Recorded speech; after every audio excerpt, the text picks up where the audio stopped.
What is up, you guys? It is your boy, Phoenix Renton here, and today's video, we are going to be doing my NFC North grades for the 2025 to 2026 season. Now, before we get in today's video, like and subscribe. We are on the road to getting to 700 subscribers, but anyways, enough said. Let's get into the video. And let's start off with how the grading system works. Obviously, we have overall record, right? Obviously, I gotta throw that into things. Overall record is going to obviously affect their grade mightily. So, like, let's say, for example, if a team was 3-14, I'd probably give them an F. If they were like 16-1 and made it to the Super Bowl, probably be an A++. So, it literally just depends on how the seeding, well, not, I wouldn't say the seeding, the record shows, really. And another one I will also put in as well is expectations. So, like, for example, let's say my expectation of this team was going to go 3-11, or not 3-11, 3-14. And this team turned out to be like 10-7, made it to the playoffs. I would give them probably like an A+. I mean, yeah, maybe if they didn't win a playoff game, probably like then like an A or an A-. But like still, the fact that they were one of the worst teams in the league and made it to the playoffs, it's not that bad of a really jump, really. And another thing I will also mention, and it's a little bit of a petty points, really, it's injuries. Injuries will also put some petty points into things and stuff like that. And also, this will be a series, and it will only come once a week. So you're not going to see, like, oh, this video, and yada, yada, yada. And also, I like to do them now, even though by the time I'm recording this, and even when it even's posted, the Super Bowl hasn't even finished yet. But I wanted to do this for, fun and also quickness. And so I asked something to upload because I genuinely don't know what to upload at this point. But anyways, with that out of the mind, let's get into the video. And obviously, I'm going to start off with the AFC North grades. And let's start off with the Cleveland Browns. And this team is a very difficult one to rank. Because I really wouldn't say necessarily they're, how do I put it? Injured, and I wouldn't really say they're that bad of a team, right? Like, let's look at their roster right now. So obviously they had Deshaun Watson out, but honestly it's a blessing in disguise. David Njoku, you had, and then looking at the IR list to end the year, they had Derwan Jones, Justin Olavo, Wyatt Teller, Jack Conklin, Malik Collins. That's a bit of a loss, honestly. Carson Schwarzenberg, Winston Reed, Dom Jones, Nathan Washington. So they didn't lose like some players, but like they didn't lose some of their essential players, kind of like Myles Garrett or David Njoku, Hardro Fannin. They didn't really lose any of those big essential players on their roster. And I say big essential players because there's not really many of them. And even Devin Bush as well. So there's also that. Another thing I really want to also really show you guys as well is, well, their schedule. Who did they actually beat this season? So the following teams of the Packers, the Raiders, the Steelers, the Bengals, but it was a kind of a meaningless game.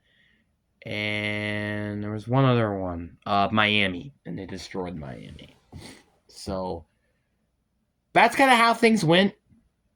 They did actually they actually won against some good competition. Miami was kind of good competition. Green Bay was some good competition. And Pittsburgh was also some good competition. So 3 out of their 5 games they played against actually solid competition teams and won. Obviously, they did lose to some bad teams like the Titans and the Jets as some examples.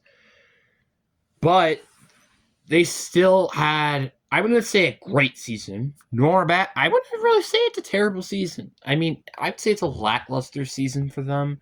They definitely did not have a great season at mind, but I don't think it's as bad as I think a lot of people are envisioning. Yes, they fired their head coach, but to be fair, I don't feel like Kevin Stefanski really deserved it, in my personal opinion. And I think, well, with that all in mind, I think I do give this team a solid D. I did have my expectations for this team remarkably low, like a 3-14 record. So the fact that they went 5-12 and actually did one against some decent competition is not a bad thing by any means of the imagination. So I think they did a very, very good job, respectively. And then we have the next team up, which is the Cincinnati Bengals. And this one is a very, very weird one, in my personal opinion. Because the reason why I say it's weird is because I expected this team to be pretty bad. Well, I wouldn't say pretty bad.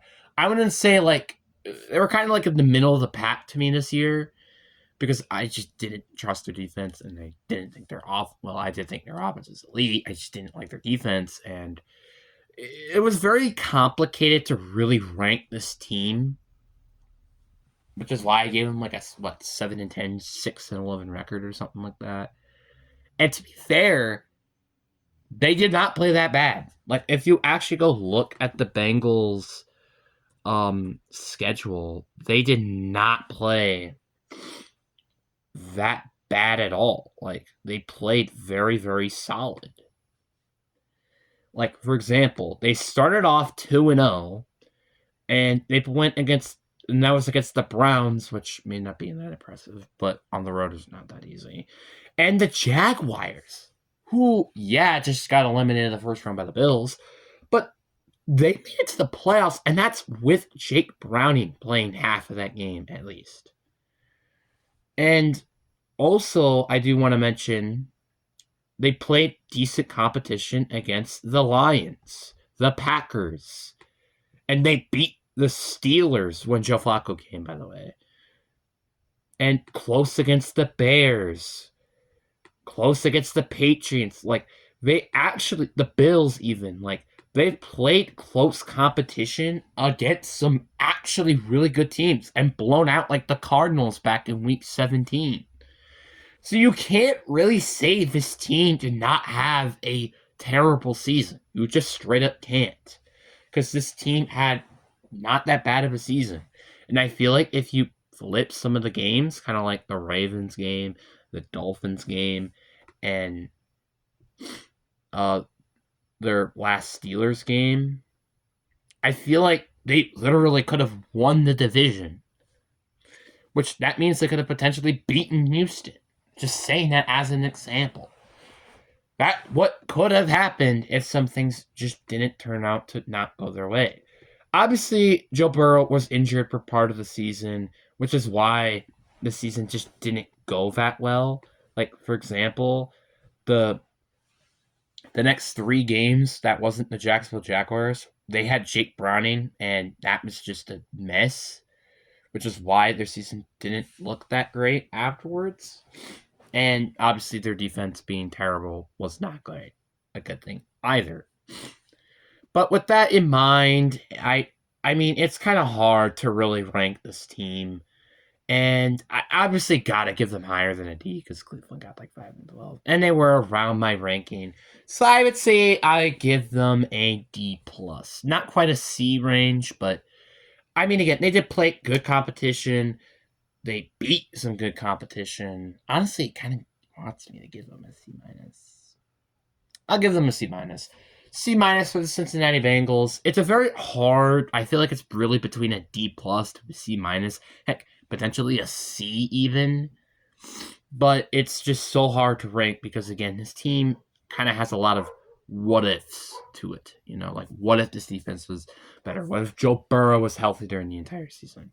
There's just a lot of what ifs, which what makes this very, very difficult for me. Ben, this is not going to be a fun one for this team. We have the Baltimore Ravens next.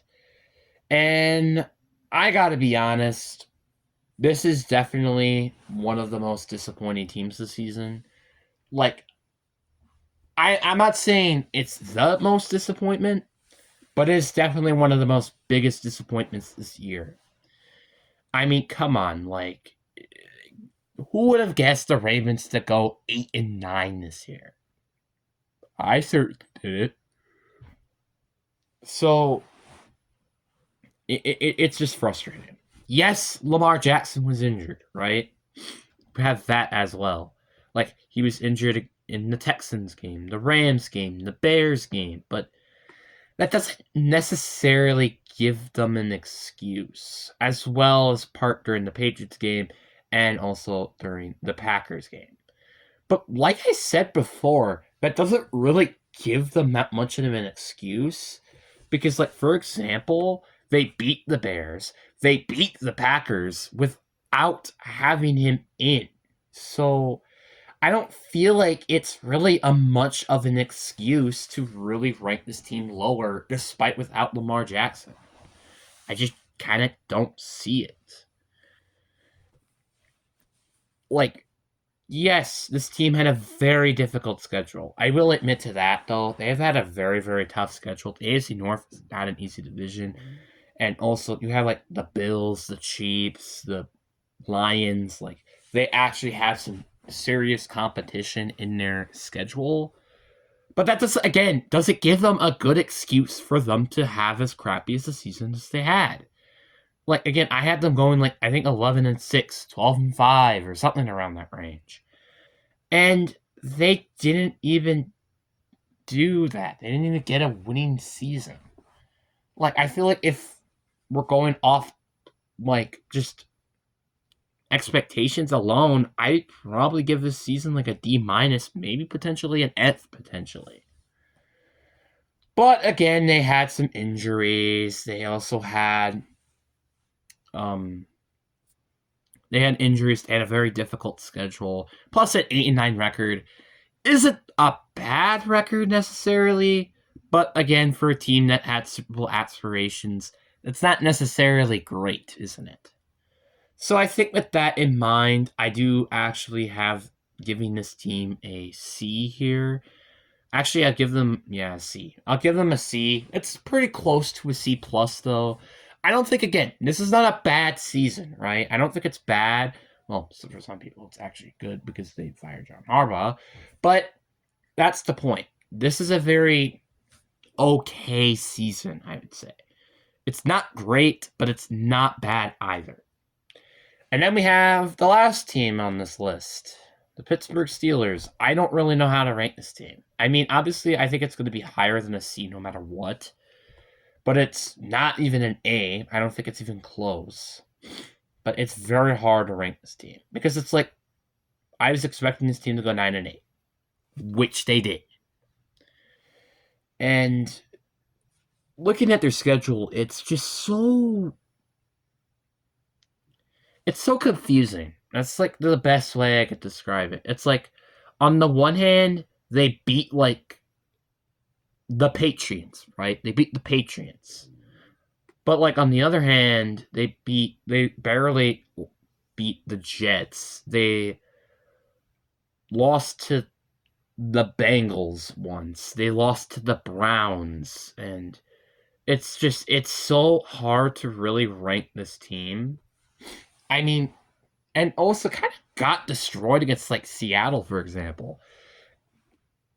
Got kind of their butts handed to them against Green Bay. Like, they did not really have the lead that much during that game. Same thing with the LA Chargers game. Like, it's at the Bills game. It's just so tough to really genuinely rank this team. It's not very that easy. It's straight up not.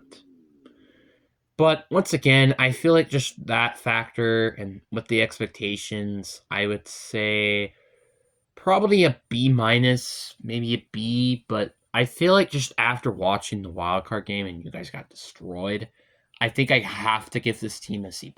I don't think I can give this team